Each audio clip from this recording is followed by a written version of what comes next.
Over the past few months, we've been reminded of the need to trust in God's promises for the future.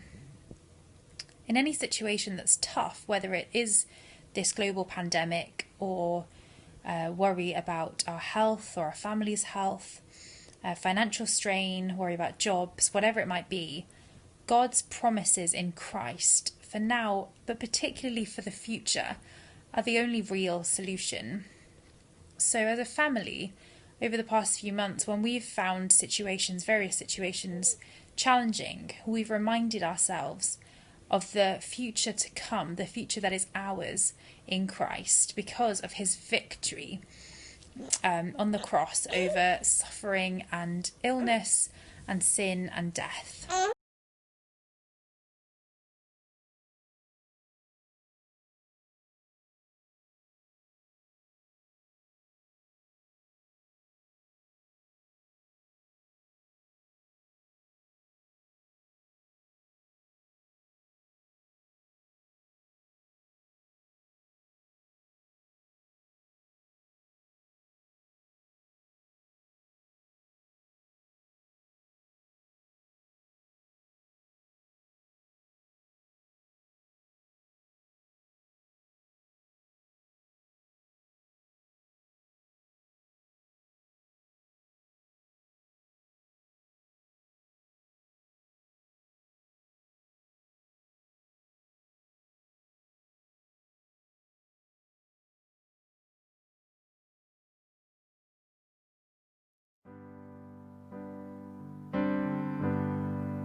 Matthew 6, verse 5.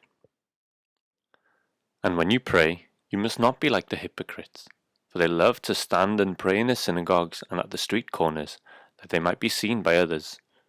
Truly I say to you, they have received their reward. But when you pray, go into your room and shut the door and pray to your Father who is in secret, and your Father who sees in secret will reward you. And when you pray, do not heap up empty phrases as the Gentiles do, for they think that they will be heard for their many words. Do not be like them, for your Father knows what you need before you ask him. Pray then like this: Our Father in heaven, hallowed be your name. Your kingdom come, your will be done, on earth as it is in heaven. Give us this day our daily bread, and forgive us our debts, as we also have forgiven our debtors. And lead us not into temptation, but deliver us from evil. For if you forgive others their trespasses, your heavenly Father will also forgive you. But if you do not forgive others their trespasses, neither will your Father forgive your trespasses. Hebrews 4, verse 14. Since then we have a great high priest who has passed through the heavens, Jesus, the Son of God. Let us hold fast to our confession. For we do not have a high priest who is unable to sympathize with our weaknesses, but one who in every respect has been tempted as we are, yet without sin. Let us then with confidence draw near to the throne of grace, that we may receive mercy and find grace to help in time of need.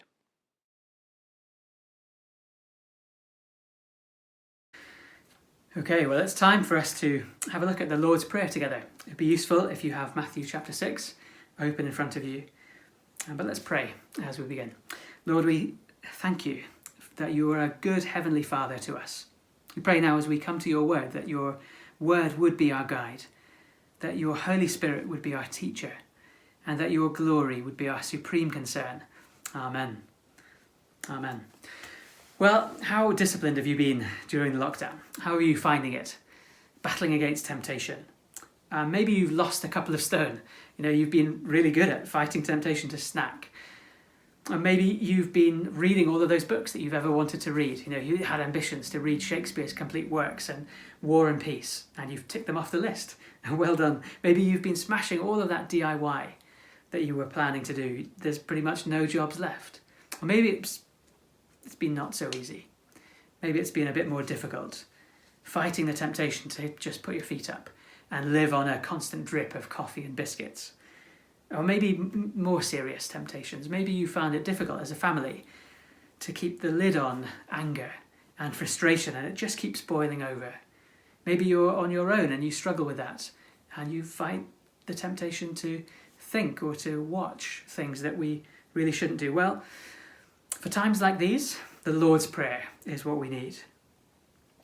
I wonder if you've been praying that over the last few weeks.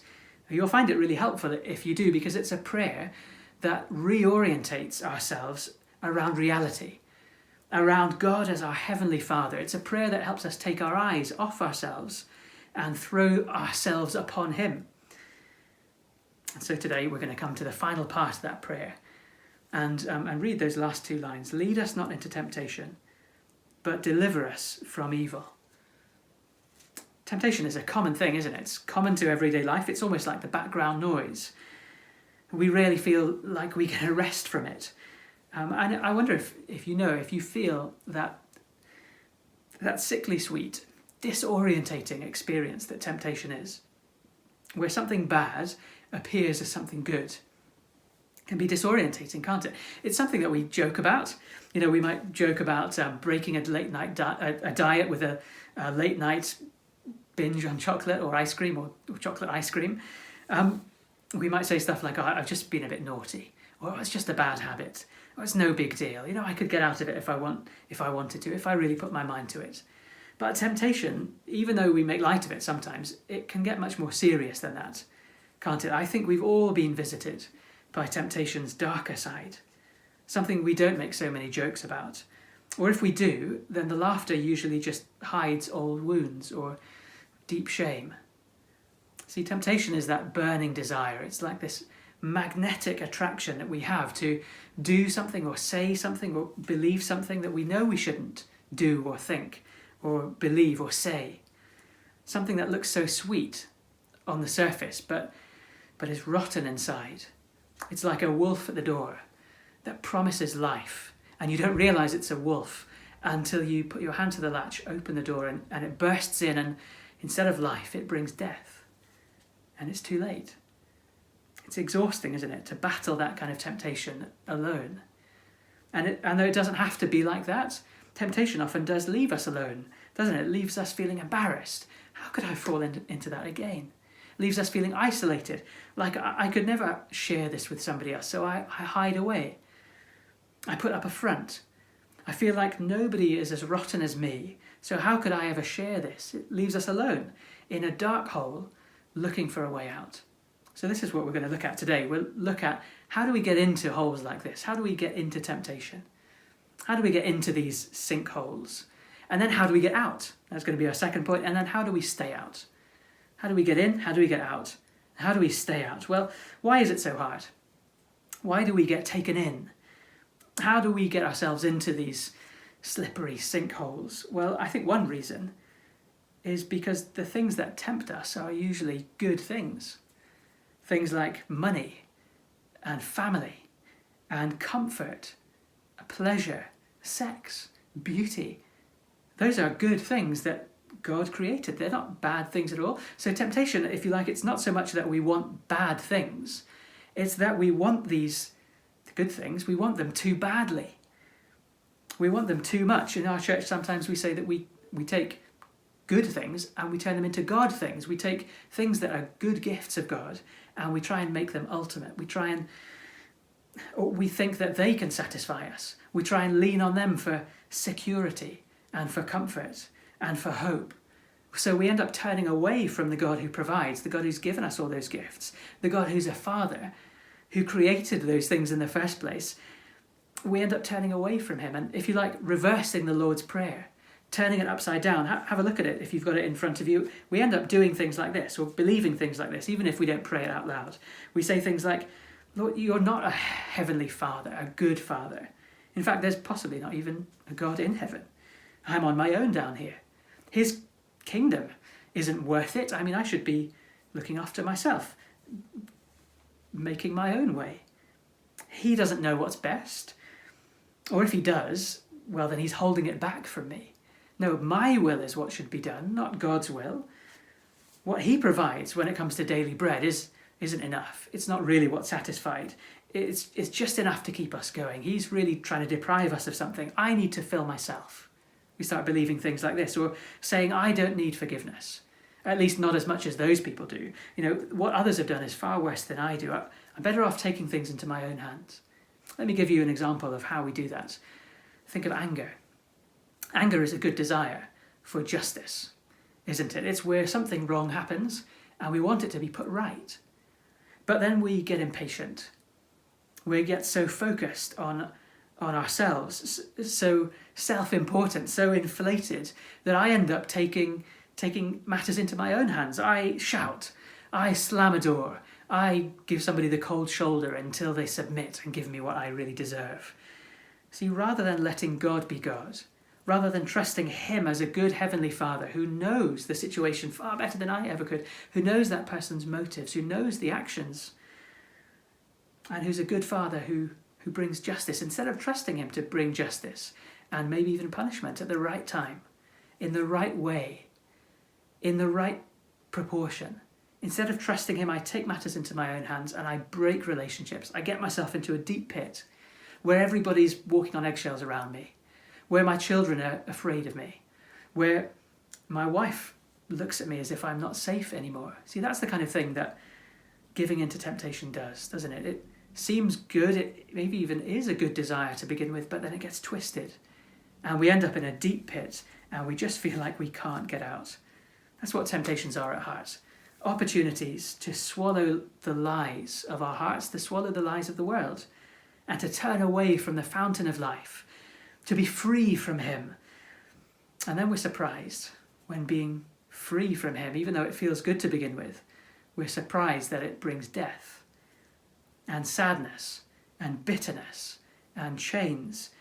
Well, if that's you, If you're just feeling tired of being in these deep pits, can I invite you and encourage you to listen to the Lord Jesus as he says to us, look up, look out of that pit and see my face, look to my face, and you'll find hope.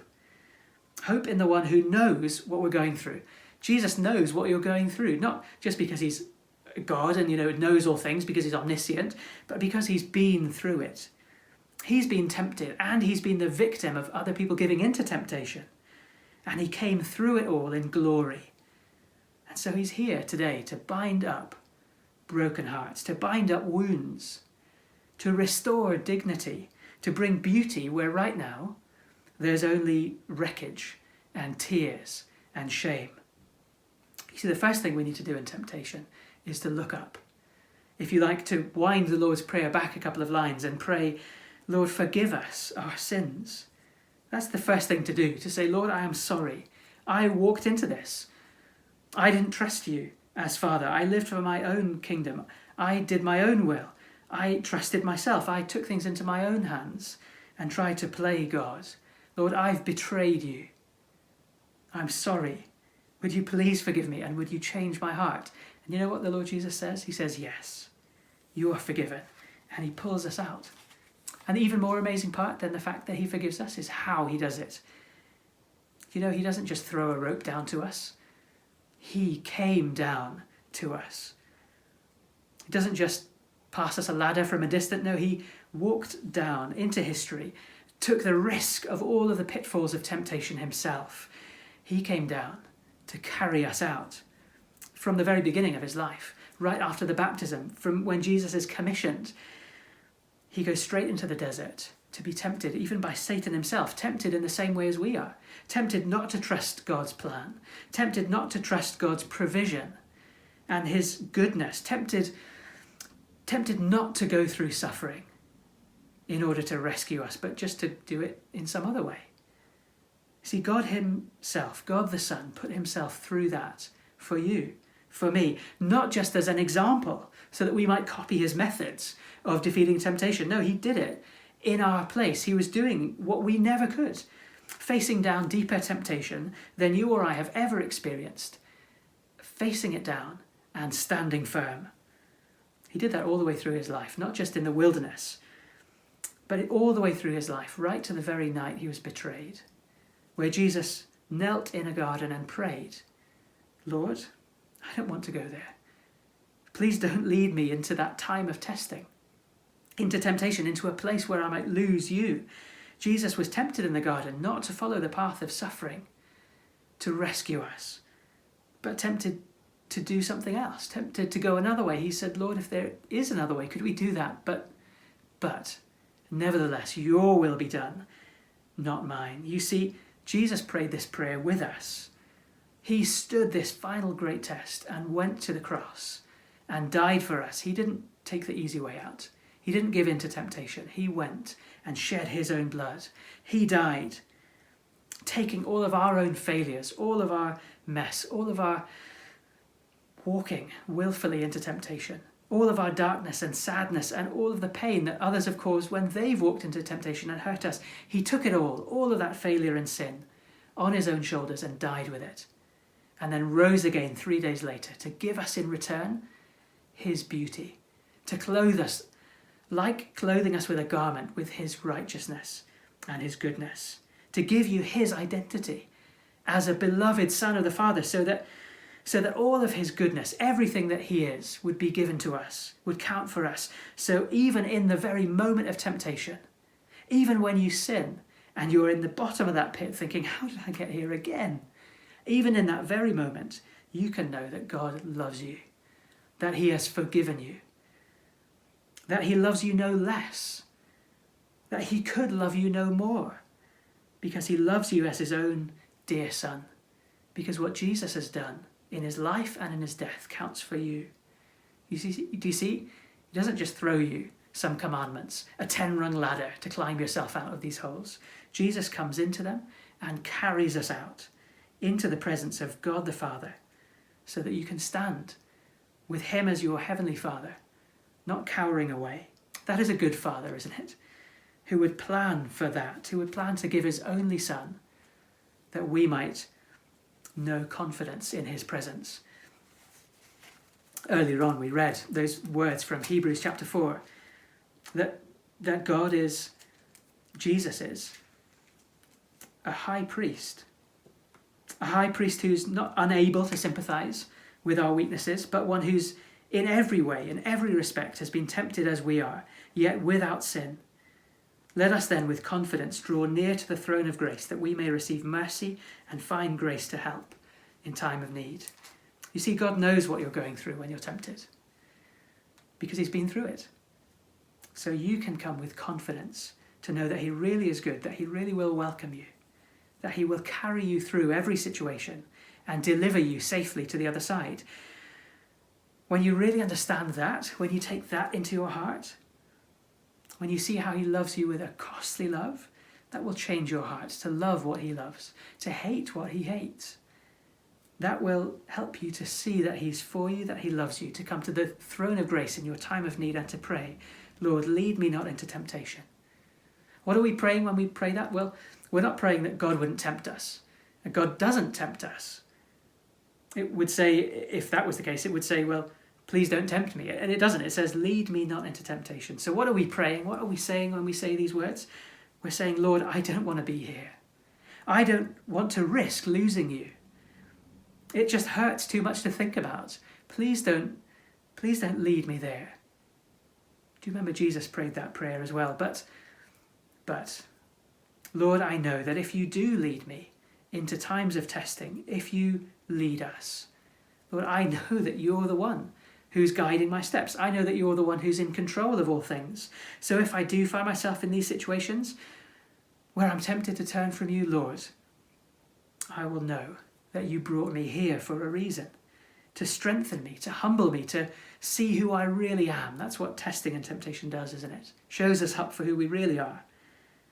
Lord, I'll know that you led me here to help me lean on you, to help me drink deeper from the fountain of life. You see, that's what this prayer means. It's a prayer of trust, placing ourselves into the hands of the one who knows us, who loves us, and who will bring us through it all. So imagine, next time we're able to get out and meet together, maybe you're in the staff room, you're meeting friends for coffee, and they start gossiping, and you're tempted to join in because maybe what they're saying is even true. You're tempted to gossip, and then you remember, I prayed, lead me not into temptation this morning. And so you'll see that temptation, that test, is an opportunity for you to throw yourself on the Lord. It's not that he's abandoned you. It's not that he's giving you some cold test like a driving test where the examiner sits there with a high-vis tabard on and a clipboard and his silence, stony silence, not offering you any help, just making little ticks and crosses. It's not that God gives us tests, throws these in our way and says, oh, you think you can be a Christian? Go on then, let me see how you do with this test. It's not at all like that. No, God leads us through these things to show us who we really are, to show us who he really is, to show us that he's been here, that he knows, that he sympathizes and that he's with you, that he will not let you be tested more than you can bear. You are not alone. He will deliver you. See, praying this prayer at the beginning of each day, it wakes you up, doesn't it? It wakes you up to see temptation, to spot it, to see it for what it is, to fight temptation. It's like buckling armour around you. It helps you have confidence, even in trials and temptations, to not be surprised by them, to know that Jesus is still close to you through them, and that he will see you through to the end of them. So we've talked about getting into temptation. We've talked about how we get out by Jesus carrying us out, by turning to him. Well, how do we stay out? Here's a few things that we can do. We need to remember, first of all, that God is the one who delivers us, that he delivers us, but that we do need to respond in some practical ways. So how does he deliver us? Well, he delivers us by his presence. So here's the practical thing for us. He delivers us by his presence, so use your knees. Pray. Bring him into that situation in all of his glory and kindness as a heavenly Father who is good, who's worthy of honour, who's got a plan, who has a kingdom that he's welcomed you into. Bring him into your situation through prayer. Say, Lord, I don't want to be here. I don't want to risk losing you, but I know this is an opportunity to trust you. So would you help me? Would you give me your Spirit to see the bitterness behind the beauty? Would you give me your Spirit to see the Lord Jesus in all of his preciousness? Would you give me your Spirit to see beyond this temptation, to the close walk I'd have with you if I say no and walk faithfully with you? So we need to use our knees and pray. Second thing is we need to use our ears, because God delivers us by his word. So we need to listen to him and use our imaginations. You see, God speaks to us in his word about temptation in some really vivid ways. He describes it as an animal, a wild animal, crouching at your door, ready to eat you. And so slam that door, keep it shut, don't let it in. He talks about it as a great big idol that's beckoning you to bow down. So don't you bow down, stand your ground. Even when everybody else is falling on their faces, you stand up. You face that temptation. He'll be standing with you. Another picture is of an adulterer or adulteress beckoning at the doorway saying, come on, there's no consequences here. It'll just be pleasure. You need to break your stare away. You need to say no, turn your back and run. So use your ears and your imagination. Listen to God's word and let those vivid pictures help you to feel the darkness of that temptation. Help you feel the darkness of that sin and run away. This is the third thing. Use your feet. Run. That's what Joseph did in those old stories. That's what Jesus encourages us to do. And it can be a costly thing. It really cost Joseph 10 years in prison for saying no to temptation. Jesus is even more stark. He says, cut out your eyes, cut out your hands if they're causing you to stumble into temptation. He doesn't mean that literally, because temptation is about the heart, isn't it? As we've seen already, we can't cut our own hearts out. We need Jesus to change them. So what does Jesus mean? Well, he means temptation, giving in to temptation is costly, but so is saying no to temptation. It might feel like death. It might feel like losing a limb. It might lose you your career or your happiness, at least for a little while, or a relationship. But he promises to walk with you through that. He promises that just as he went to the cross, so you giving your life for him will end in resurrection, like his cross ended in resurrection, and life and wholeness and beauty you could have never imagined. So run away, even if it's costly. There's precious wholeness on the other side of temptation. So run, and he'll run with you. Thing number 4, you need to use your heart. There's a couple of great stories in Greek literature, 2 stories in particular about Odysseus and Jason. And stories where, in these particular stories I want us to think about, are where they're facing temptation. They're going past an island where these beautiful voices come from. These sirens who sing to them, and they're not police sirens or fire engine sirens. They're these creatures who sing a song that's so beautiful that sailors, whenever they hear it, drive their ships, sail their ships too close to the rocks and are lost. They perish. So Odysseus and Jason, in 2 different ways, managed to make it past the sirens. First, Odysseus puts wax into the ears of all of his sailors, but gets them to tie him to the mast of the ship so that he can hear the beautiful music, but still make it past the island in one piece. And yet, because he hears that temptation, he hears that music, even though he makes it past, even though he says no to it, it leaves him half insane. He's not happy at all. He's not joyful in defeating that challenge. Jason, on the other hand, had a different method. Jason, instead of tying himself to a mast or stuffing wax into his ears, just ignoring temptation and white-knuckling it, Jason employed a musician, a man called Orpheus, who wrote even more beautiful music and performed even more delicious-sounding music than the sirens could ever hope to sing. And so when they got near to the island, Orpheus struck up, and all the sailors and Jason gathered round and listened to his music, and it drowned out the sound of the sirens. You see, they had something far more beautiful that conquered their ears, that conquered their hearts, so that they made it through that temptation with joy and with fullness and with happiness. They'd seen and tasted something even more beautiful than that temptation, and it got them through to life. Jesus does that for us. It's focusing your eyes, giving your heart to him, as he sings over you this good news of a God who's given everything for you, of a God who welcomes you into his presence, of a God who knows what you're going through and walks with you through it. It's as you hear that beautiful music that our hearts are conquered. Our hearts are conquered to say no to temptation because we've been captured by a better, more beautiful beauty that gives life and wholeness. See, that's what Jesus does. He sings over us. There's these beautiful lines in an old prophecy in Zephaniah that says this: "The Lord your God is with you. He is mighty to save. He will take great delight in you. He will quiet you with his love. He will rejoice over you with loud singing." Are you listening to his voice today? Are you hearing him sing over you and filling your ears and your heart with the beauty of his message? Well, one last thing you need to help you to do that is other people. God delivers us by his people. So use your phone. Use your knees, pray. Use your ears, listen, imagine. Use your legs, run. Use your heart to love him above all things. And use your phone to phone a friend, to ask them to help you, to see temptation for what it is, to prick that bubble of loneliness. Get them to tell you that it really is a wolf outside the door.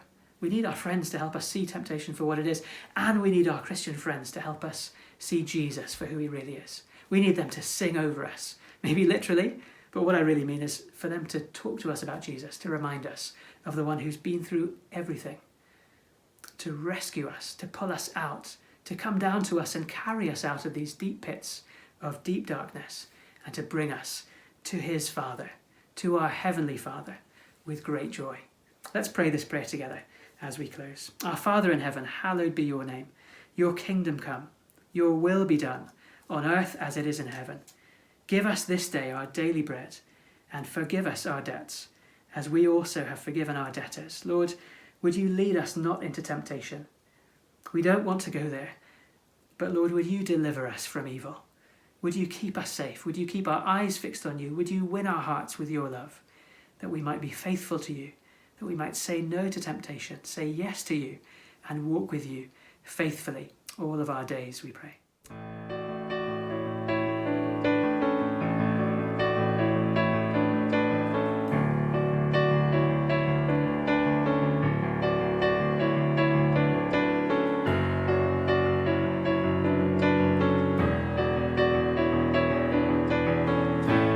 Hope is built on nothing less than Jesus' blood and righteousness. I dare not trust the sweetest frame, but wholly trust in Jesus' name.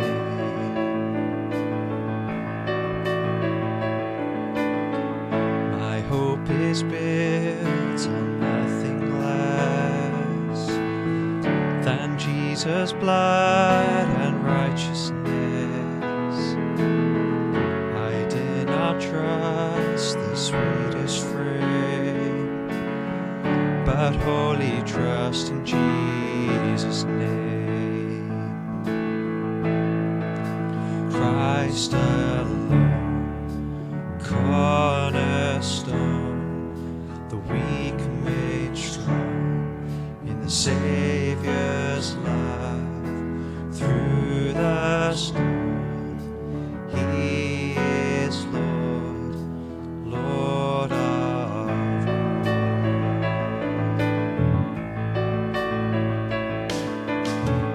When darkness seems to hide his face, I rest on his unchanging grace. In every high and stormy gale, my anchor holds within.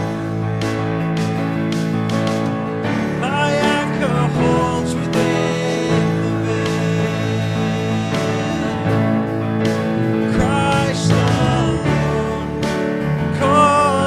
cornerstone, the weak are made strong in the Saviour's love. Through the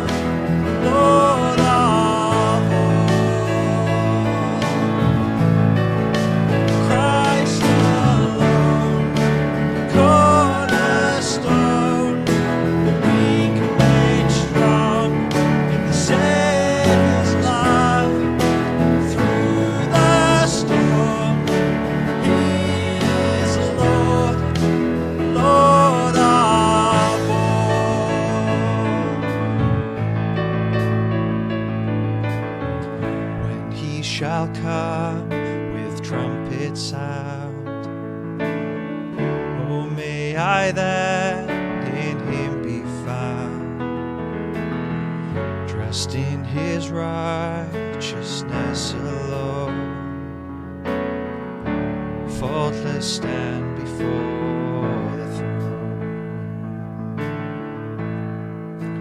Christ alone, cornerstone, the weak made strong in Savior's love, through the storm.